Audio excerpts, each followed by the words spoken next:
Dneska si povieme, ako je skvalitne a pritom ešte ušetriť. Poďme na to. Tu je pár rád. Rada číslo 1.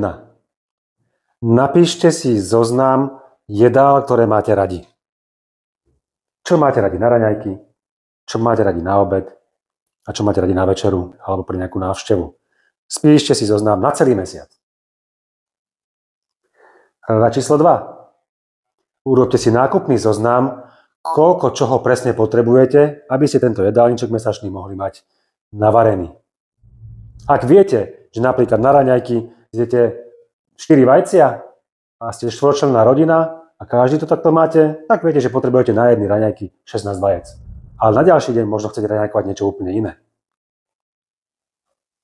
Rada číslo 3. A ak už máte nákupný zoznam, tak si nájdete kvalitných dodávateľov a nakúpte kvalitné suroviny na ten váš jedálniček na celý mesiac. Ideálne, aby ste nakúpili 95% jeden deň.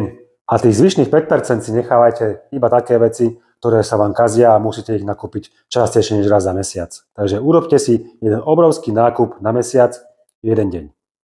Rada číslo 4. Nekupujte nič, čo nie je na zozname. Ak by ste náhodou chceli, že teraz nemám chuť na steak, ale by som chcel sushi, tak si to kľudne škrtnite a na ďalší mesiac si tam naplánujte sushi. Ale nekupujte aj sushi, aj mäso, lebo to nezjete.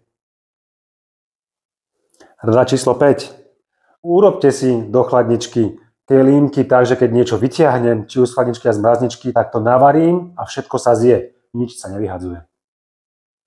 Vďaka týmto 5 radám sme ako štvorčlenná rodina klesli zo 700 eur na 250 eur mesačne a jeme pritom kvalitné veci. Tým pádom kvalitná strava vôbec nemusí byť drahá. Len treba vedieť ako na to. Kvalitná strava zároveň znamená aj čo? Lepšie zdravie, menej liekov, menej doktorov, viac života. Užívajte si to, vzdelávajte sa, zoberte si život do vlastných rúk.